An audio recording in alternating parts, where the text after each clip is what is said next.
Itu bagus, itu mulia.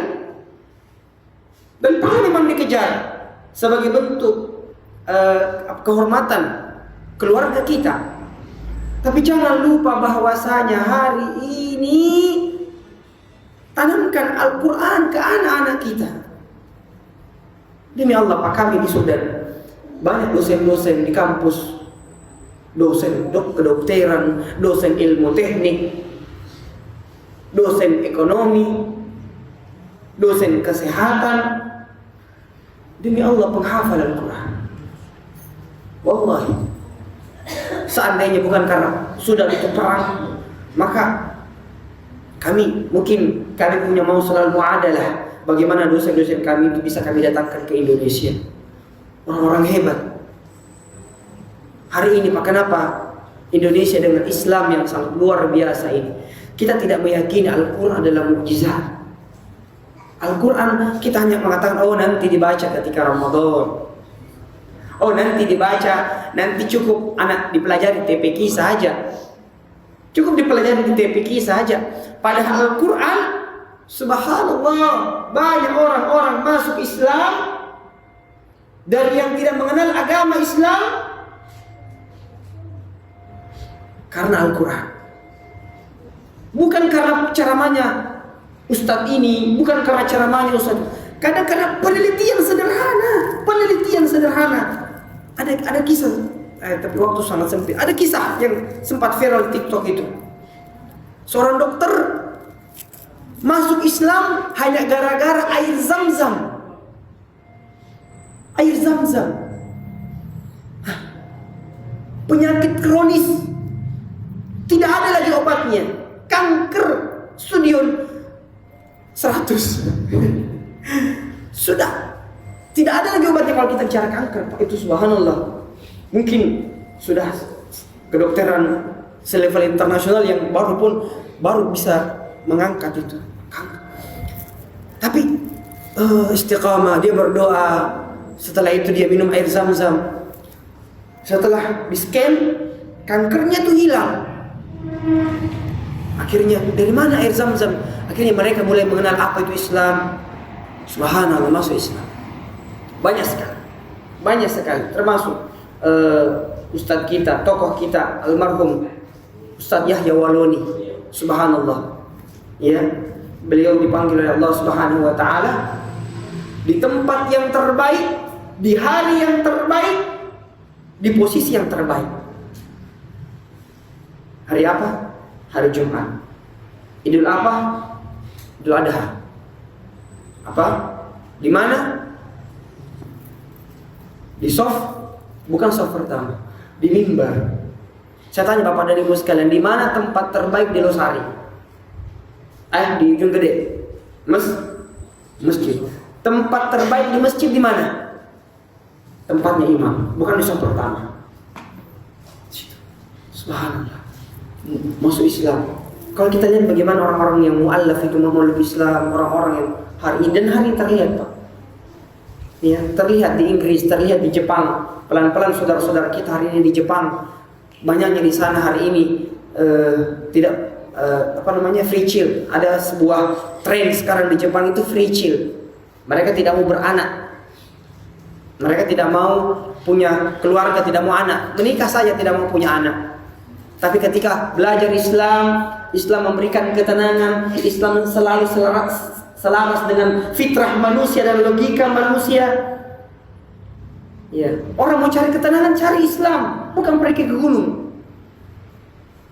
Ya, ada orang, saya tidak setuju kalau ada orang mau ngapain pergi ke gunung, cari tenang, sholat tenang, Islam ketenangan. Iya Pak, oke lah sekali-kali healing manusiawi. Tapi kalau saya mau pergi ke gunung, apa? Cari ketenangan. Al-Quran adalah ketenangan. Baca itu terjemahannya. Bu, terakhir saya tutup. Saya tutup terakhir. Banyak sebenarnya kan ingin bahas. Itu tentang ijazul Quran. Saya mau tutup.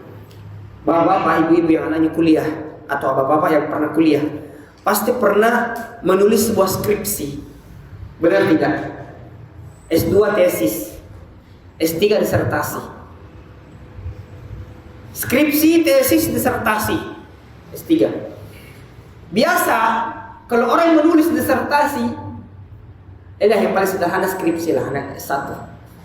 Biasanya di halaman pertama itu kita tulis dengan karya yang saya tulis ini dengan kerendahan hati. Saya meminta para guru, para dosen untuk memberikan masukan dan pencerahannya. Ya kan? Para dosen yang, maaf kalau ada dosen sih pasti tahu. Pasti biasanya penulis itu, ini kita bicara disertasi saja atau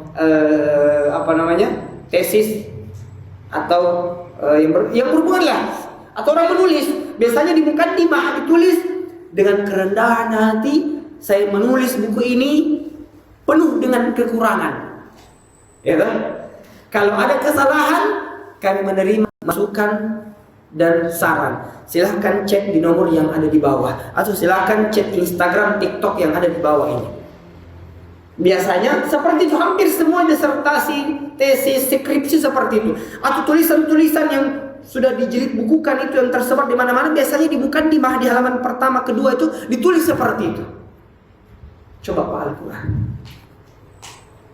Halaman pertama, alif lam mim. Apa ayat kedua? Zalikal kitabu la raiba fihi hudan lil muttaqin. Zalikal kitab, itulah Al-Quran, la raib. Apa artinya? Tidak ada keraguan. Coba dengan lantang Allah sampaikan di halaman pertama ayat kedua surah Al-Baqarah, Al-Quran ini tidak ada keraguan. Apakah itu secara logika? Apakah itu secara perkembangan zaman? Apakah itu secara fitrah? Apakah itu dengan ilmu kesehatan? Kembali Al-Quran. Wa nunazzilu minal Qur'ani ma huwa shifaa. Berbicara tentang siasat teknologi, siasat politik dan peperangan, surah Al-Anfal dan surah At-Taubah boleh kita baca.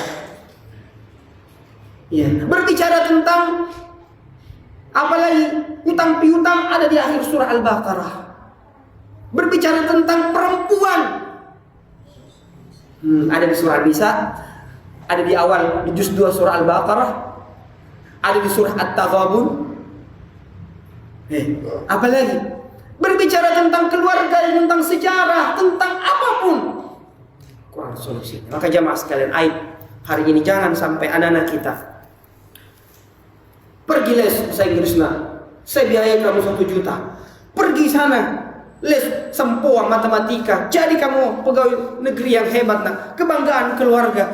Tapi lupa anak kita, lupa buta huruf membaca Al-Quran. Jangan sampai Bapak dan Ibu sekalian.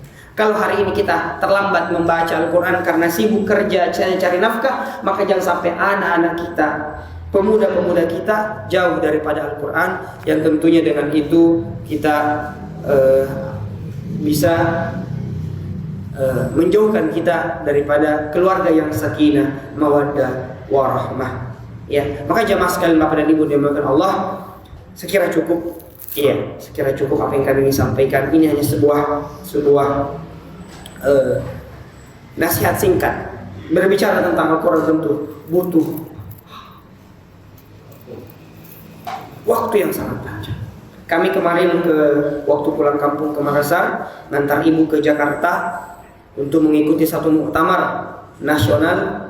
Itu diantara kegiatan muktamar itu, bayangkan Pak, hampir 2000 teman-teman kita di Sulawesi Selatan perjalanan ke Jakarta naik kapal, ada yang naik pesawat. Jadi satu kapal itu orang semua untuk apa ke Jakarta? Mengikuti muktamar, yang kegiatan muktamar itu salah satu kegiatan yang paling penting, pengukuhan generasi Al-Quran. Disumpah dengan saya siap untuk menjadi generasi Al-Quran, mengajarkan anak-anak, mengajarkan masyarakat, mengajarkan keluarga paling tidak untuk bersama dengan Al-Quran. Wa qala ar-rasul ya rabbi inna qaumi ittakhadhu hadzal qur'ana mahjura. Allah sampaikan dalam Al-Qur'an pengaduan Nabi sallallahu alaihi wasallam. Ya Allah, umatku menjadikan Al-Qur'an diboikot, mahjura, ditinggalkan. Maka jangan sampai jemaah sekalian kita dari teman-teman yang hari ini tentunya kita punya satu bendera. Ya. Bendera kita tentunya Islam. Muhammadiyah hanya sebuah kapal. Tapi bendera kita adalah Islam, payung kita adalah Islam. Maka jangan sampai Islam kita lemah, Islam kita rusak, Islam kita diruntuhkan karena disebabkan hari ini umat Islam meninggalkan Al-Quran. Jamaah sekalian yang dimuliakan Allah, kita buka kesempatan bagi jamaah yang ingin bertanya. Silahkan Pak yang mau bertanya, Bapak dan Ibu yang dimuliakan Allah, silahkan. Ya. Sebelum kita tutup majelis ini.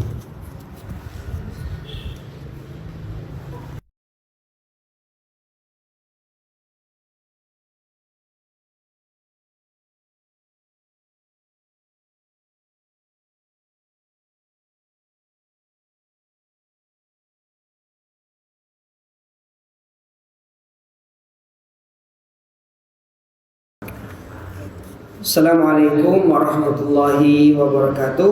Salat tahiyatul masjid itu dilaksanakan begitu masuk masjid, langsung melaksanakan salat tahiyatul masjid. Yang saya mau tanyakan, salatlah apa ini? Salat tahiyatul masjid itu dilaksanakan sebelum azan atau sesudah azan, boleh apa tidak? Iya, Ibu Afifah. Oke, jadi salat tahiyatul masjid itu salatul mutlaq. Ada namanya salatul mutlaqah. Salat yang mutlak, ya, tidak terikat. Jadi kalau kita masuk masjid, maka mau sebelum azan, mau setelah azan, 2 rakaat tidak masalah. Ya, oke. Tapi ini penting. Misalkan saya masuk subuh, kita mau tahiyatul masjid dulu boleh. Tapi ini ada satu poin penting, Pak. Jadi dilakukan sebelum sholat, sebelum azan atau setelah azan, tidak masalah.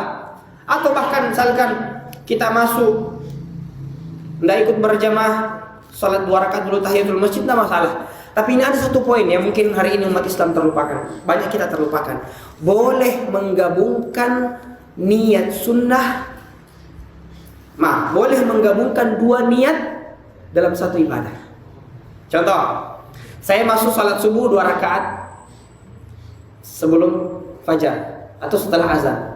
Maka saya cukup 2 rakaat saja dengan 2 niat, boleh. Salat tahiyat sekaligus salat 2 rakaat sebelum subuh.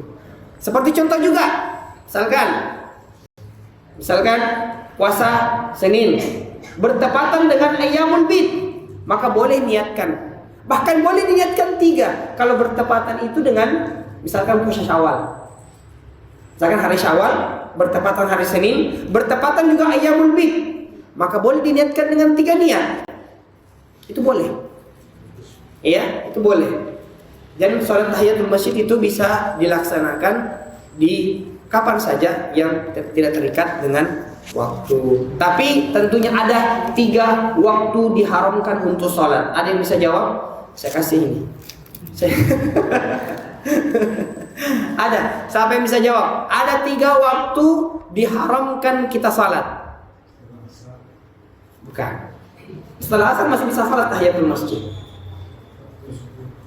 Enggak, salah. Ada yang bisa jawab? Ya, silakan Pak. Ada 3. Yang pertama ingat, salat diharamkan kita salat, diharamkan salat. Kecuali mungkin salat wajib yang telat ya. Yang pertama, inda ghurubis syams, ketika matahari terbenam. Pas matahari terbenam itu tidak boleh salat. Misal maghrib jam 18 atau jam 5 lewat 50 atau 45. Maka terbenamnya matahari misalkan lewat 30 sampai 45, 15 menit atau 20 menit, itu haram salat. Salat kecuali salat wajib yang telat. Misalkan telat salat asar, maka baru nanti bisa salat asar, di waktu itu baru boleh salat. Tapi untuk salat sunnah tidak boleh. Apapun alasannya tidak boleh salat. Satu. Yang kedua, inda tulu'i syams, ketika matahari terbit. Ini penting. Ya, ada yang memahami sholat syuruk itu pas syuruk masuk. Salah. Syuruk kan sekarang jam 6 lewat 7. Ya kan? Itu salah. Bukan jam 6 lewat 7 kita salat. Nanti 10 sampai 15 menit setelah 6 lewat 7 baru kita salat. Karena disitulah yang paling diharamkan kita salat, jam 6 lewat 7. Bukan jam 6 lewat 7 kita salat. Maksudnya syuruk berarti lagi terbitnya matahari tidak boleh. Dan yang ketiga, yang terakhir, inda zawali syams, ketika matahari berada di tengah, pas banget di tengah, itu tidak boleh salat. Itu tidak boleh salat. Wallahu a'lam bishawab. Iya. Jadi ada pun sholat tahiyat ini boleh dilaksanakan. Iya. Ada lagi Pak pertanyaan? 5:45. Kalau sholat subuh jam 5:50. 5:45 lewat 50. Kayaknya belum. Normalnya itu 15 menit setelah syuruk. Ya, pun kalau misalkan dilakukan, ya Allah yang tahu niat hati kita. Ya, kita sudah berusaha untuk mengamalkan sunnah, menghindari hal-hal yang dilarang. Ya, maka tentunya itu apa sebabnya? Karena disitulah ada sebabnya Nabi sampaikan, karena disitu munculnya syaitan. Setan berkeliaran waktu itu. Udah guru syuruk di situ, setan lagi makhluk Allah lagi berkeliaran. Ya, makanya kita tidak masalah. Wallahu a'lam bishawab. Ada lagi pertanyaan Pak? Bu? Iya, jelas ya? Jelas ya? Ya. Ya, sekira cukup sampai di sini. Silakan terakhir Pak, terakhir ya. Itu yang 3 jenis yang tidak boleh dilaksanakan sholat. Kalau yang awal sama yang akhir kan insyaallah sering. Nah, yang pertama itu yang pernah itu pas matahari itu alasannya apa? Alasannya ya itu juga syaitan. Jadi Nabi menyebutkan 3 itu karena di situ syaitan lagi beraksi, bahasanya ya. Ya, redaksi hadisnya saya kurang lupa. Yang kami ingat 3 hikmah daripada dilarang 3 waktu sholat itu karena di situ syaitan lagi beraksi. Apakah syaitan lagi mencuri rahasia langit, atau bagaimana syaitan lagi berkolaborasi dengan para dukun? Ya, Allah alam akhirnya. Yang penting syaitan lagi beraksi. Ya, itu. Ya, karena bahasa-bahasa hadis banyak sekali. Ada yang mengatakan syaitan mencuri rahasia langit. Makanya kadang ada dukun-dukun yang tahu masa depan. Gitu. Itu sebenarnya karena kolaborasi dengan jin yang lagi mencuri rahasia langit. Kalau seandainya kita lihat bagaimana kerjanya jin, mungkin dia kerja di 3 waktu itu. Ya, tapi kita tidak tahu perkara gaib ya. Hanya Nabi menyampaikan seperti itu. Jadi kita hanya mengimani sebagaimana dengan mengimaninya peristiwa Isra dan Mi'raj. Kita mengimani dengan hari kiamat, mengimani yang belum pernah terlihat oleh manusia. Itulah kita beriman, hanya mengimani apa yang disampaikan Nabi sallallahu alaihi wasallam. Wallahu a'lam bishawab. Ya, tidak lagi Pak. Sekira cukup apa yang kami sampaikan. Semoga bisa kita ambil pelajaran dan hikmah. Ya, alangkah indahnya Pak kalau misalkan masjid kita, kami ini dalam waktu dekat ini juga saya sampaikan ya, ini nggak apa-apa karena saya dari Masjid Al-Barokah dan semua tahu. Mungkin dalam waktu dekat ini, minggu ini atau minggu depan, Masjid Al-Barokah juga akan mengadakan kajian rutin mingguan seperti ini. Rutin seperti ini, maka kami mungkin nanti mau mengundang jamaah Masjid As-Sofah untuk ikut gabung kajian di masjid kami. Itu kajian umum dan kami akan undang pusat-pusat dari luar. Salah satu yang mengisi juga kami, insya Allah. Ya, nanti akan kami kirimkan jadwalnya bagaimana supaya kami undang mungkin dari semua dari Boyo, supaya kami juga sebenarnya pengennya seperti itu. Jamaah Masjid Al-Barokah datang ke sini. Iya. Tapi iya. Ya. Pak Alimuddin kayaknya sudah tahu bagaimana kondisi Masjid Al-Barokah. Wallahu a'lam bishawab. Saya kira kita cukupkan sampai di sini. Kita tutup dengan doa kafaratul majlis. Subhanakallahumma bihamdik, nasyhadu an la ilaha illa anta, nastaghfiruka wa natubu ilaik. nasrun minallahi wa fathun qarib. Assalamualaikum warahmatullahi wabarakatuh.